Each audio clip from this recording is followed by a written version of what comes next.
هلا وحبايبي، شلونكم؟ شو اخباركم؟ ان شاء الله بخير. حبايب قلبي، اليوم راح اقدم لكم ابطال فيلم قطار 2001 بعد مرور 30 سنه، كيف اصبح شكلهم. حبايب قلبي، طبعا اشكركم على دعمكم المقطع الراح، طبعا فرحتوني والله العظيم، وعلى تفاعلكم الحلو. واتمنى تعيدوها وتكرروها بهذا الفيديو همات، مجرد لايك، اللايك هو اللي يطشش الفيديو، هو اللي يصعد الفيديو، فاتمنى تقدر تعبي وتعطيني لايك. حبايب قلبي، قبل ما نبدي اريدكم تكتبوا لي بالتعليقات شنو حابين اسويكم الحلقه اللخ. اتمنى شاركوني بالتعليقات، يعني اريدكم تناقشوني بالتعليقات، تكتبوا لي فكره عن جيل الطيبين، عن مسلسل، عن فيلم، عن مسرحيه انا ناسيها، او موضوع او برامج، يعني انتم شاركوني، ذكروني، هم ذكروني، يعني قلبي انتظر تعليقاتكم شنو حابين انزلكم الفيديو الجاي. طبعا حبايب قلبي، تاخرت على هذا الفيديو همات، لان حبايب قلبي المسلسلات والفيديوهات القديمه فنانينها نصها مختفين، فمن ابحث اطول يعني من ابحث عليهم اطول. واشكر اخوي وصديقي المصور والصحفي حماد البغدادي، طبعا هو وياي يسال فنان وانا اسال منا فنان، واسال الناس اللي تعرف، اشكر كل واحد يساعدني طبعا. وتعالوا خلينا نشوف الفيديو وان شاء الله يا رب يعجبكم. نبدي باول صوره. الفنان خليل الرفاعي اشتهر بدور ابو فايق، متوفي في 2006. طبعا الفيلم بطولته الله يرحمه وناخذ الصورة له. الفنانة غير معروفة حبايب قلبي، اشتهرت بدور وفاء، بصراحة ما عرفتها، فأتمنى اللي يعرفها يكتب لنا بالتعليقات. تحياتي للفنانة، وإن شاء الله يا رب تكون بخير وناخذ صورة له. الفنان فوزي مهدي، متوفي في 1999. الله يرحمه وناخذ صوره له.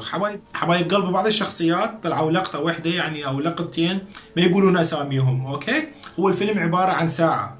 حبايب قلبي، هذا الفنان هم ما عرفته طبعا، بس فنانين ما عرفتهم، الباقي كلهم عرفتهم، فاتمنى اللي يعرف اسمه يكتب لنا بالتعليقات. تحياتي للفنان، وان شاء الله يا رب يكون بخير وناخذ صوره له. الفنان رياض شهيد اشتهر بدور عدنان. تحياتي للفنان رياض شهيد وناخذ صوره له. الفنانة هناء محمد اشتهرت بدور هدى، طبعا هم الفيلم من بطولتها. حبايب قلب، الفيلم بقصة ورسالة كلش حلوة. تحياتي للفنانة هناء محمد وناخذ صورة له. الفنان صادق علي شاهين، متوفي في 2013. الله يرحمه وناخذ صورة له. الفنانة سعدية الزيدي اشتهرت بدور ام فايق، طبعا ايضا الفيلم من بطولة الفنانة سعدية الزيدي.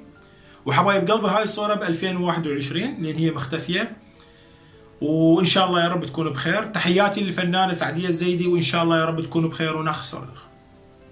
الفنان زاهر الفهد، متوفي في 1995. طبعا بالوفيات ما ذكرته لان ما حد ذكرني بيه وما حد كتب لي، الله يرحمه وناخذ صورة له. الفنان عباس الحربي اشتهر بدور سليم، طبعا الفنان مختفي مبتعد عن الفن. تحياتي للفنان عباس وناخذ صورة له. الفنان سلام زهرة، تحياتي للفنان سلام زهرة وناخذ صورة له. الفنان هيثم عبد الرزاق اشتهر بدور علي، طبعا مثل ما قلت لكم، اكثر بعض الفنانين ما ذكروا اساميهم. تحياتي للفنان هيثم وناخذ صورة له. الفنان كنعان علي اشتهر بدور حامد، تحياتي للفنان كنعان علي وناخذ صورة له. الفنان عزيز عبد الصاحب، متوفي في 2007. طبعا من ضمن الفنانين اللي ما ذكرتهم، يعني مو ما ذكرتهم متعمد، بس نسيت وما حد ساعدني بذكر اسمائهم. الله يرحمه وناخذ صورة له. الفنان عبد الجبار كاظم اشتهر بدور ضابط، يطلع بدور ضابط، هم ما ذكروا اسمه بالمسلسل، متوفي في 1996. الله يرحمه وناخذ صورة له. الفنان ستار خضير اشتهر بدور فيصل،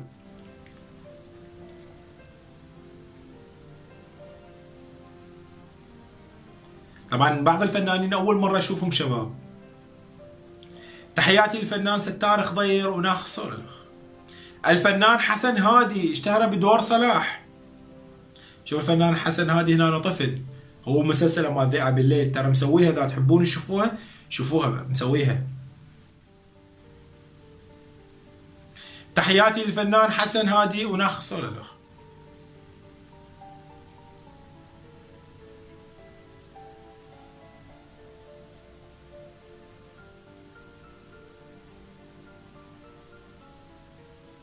حبايب قلبي لهنا وخلصت الحلقة. حبايب قلبي قبل ما ننهي، الفنانة هدية الخالدي طبعا نسيت اذكرها بالوفيات، هاي صورتها، اتمنى تترحموا لها. والفنانة نادية العراقية هماد نسيت اذكرها بالوفيات، مثل ما قلت لكم اني مو موسوعة، وانتم هماد من كتبت لكم بالمنتدى انتم هماد نسيتوا، فاتمنى تترحموا لها. وحبايب قلبي لهنا وخلصت الحلقه، وان شاء الله يا رب تكون عجبتكم. حبايب قلبي اتمنى منكم الدعم بلايك واشتراك بالقناه وتفعيل الجرس.